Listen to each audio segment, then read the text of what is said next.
بسم اللہ الرحمن الرحیم۔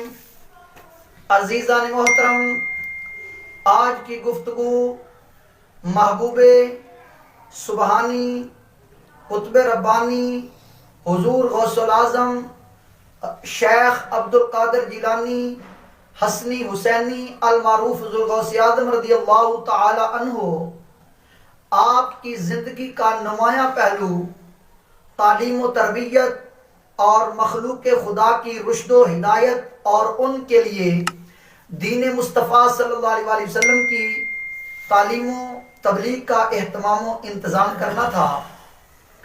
آئیے حضور غوث اعظم رضی اللہ تعالی عنہ 571 ہجری میں، بعض قول کے مطابق 570 ہجری میں آپ پیدا ہوئے۔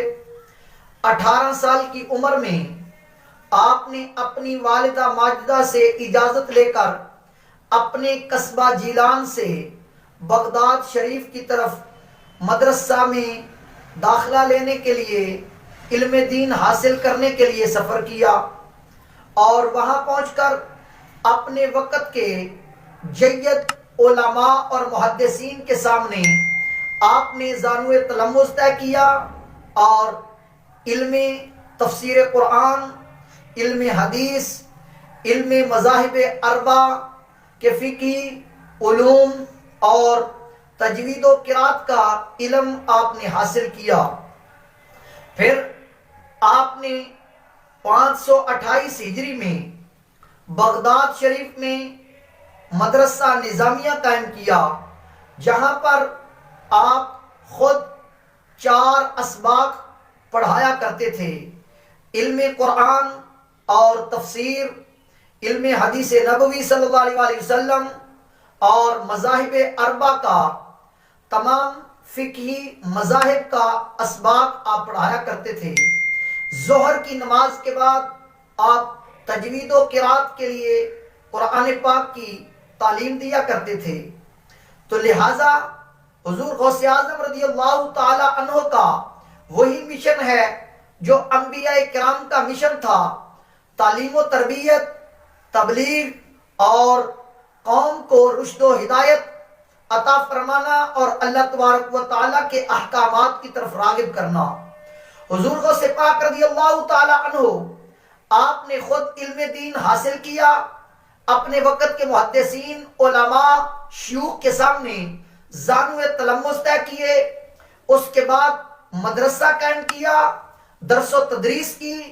آپ بغداد شریف کی جامع مسجد میں امامت و خطابت کے فرائض سر انجام دیا کرتے تھے، اور آپ بیٹھ کر لوگوں کو علم دین پڑھایا کرتے تھے اور فتویٰ نویسی کیا کرتے تھے۔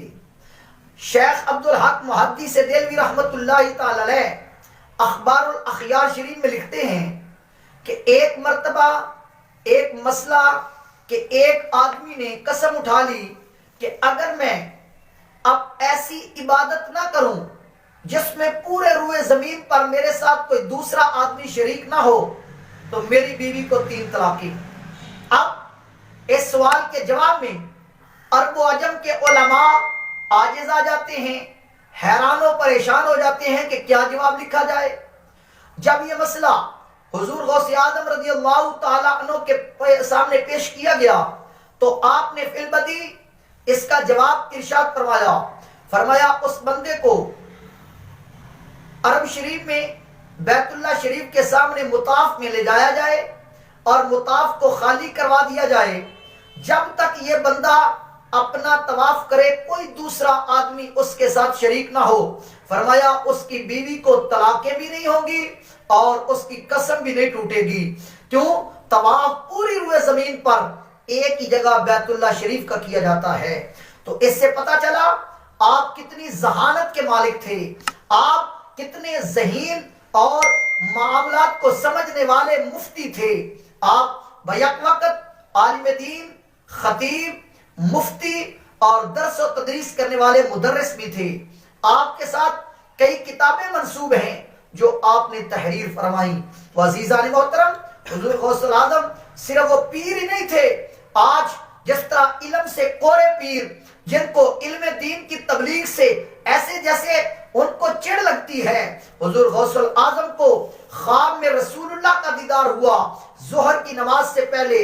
فرمایا بیٹا میری امت کو میرے دین کی تبلیغ کیا کرو۔ عرض کی یا رسول اللہ نانا جان مجھے عربی نہیں آتی۔ سرکار نے 7 مرتبہ اپنا لعاب دہن حضور غوث اعظم کے دہن مبارک میں ڈالا۔ ظہر کی نماز کے بعد مولا علی شیر خدا رضی اللہ تعالی عنہ کی آپ کو زیارت ہوئی۔ فرمایا بیٹا اپنی نانا کی امت کو نانا کے دین کی تبلیغ کیا کرو۔ عرض کی ابا جان بابا جان مجھے عربی نہیں آتی۔ تو مولا علی نے 6 مرتبہ آپ کے دہن میں لعاب ڈالا۔ سرکار نے 7 مرتبہ، مولا علی نے 6 مرتبہ۔ اس کے بعد آپ اس طرح علوم و معارف کے خزانے بہایا کرتے تھے، آپ کی زبان اس طرح علم دین کی تبلیغ کے لیے چلتی تھی۔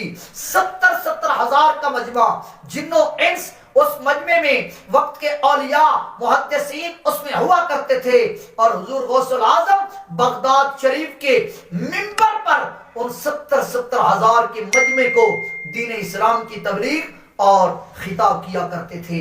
یہی حضور غوث اعظم کا مشن ہے، مخلوق کی خدمت کرنا، مخلوق کی اصلاح کرنا، اور انسانیت کو راہ ہدایت پر لا کر اللہ اور اس کے رسول کے دین کی طرف راغب کرنا۔ یہی حضور غوث پاک کا مشن ہے، اور یہی آج کے پیران عظام کو اپنانا چاہیے تاکہ دین کی تبلیغ ہو، لوگ دین پر عمل کریں، دین کے اوپر چلیں اور دنیا اور آخرت کو بہتر بنائیں۔ اللہ ہمیں غوث پاک کی محبت اور آپ کی سیرت پہ عمل کی توفیق عطا فرمائے۔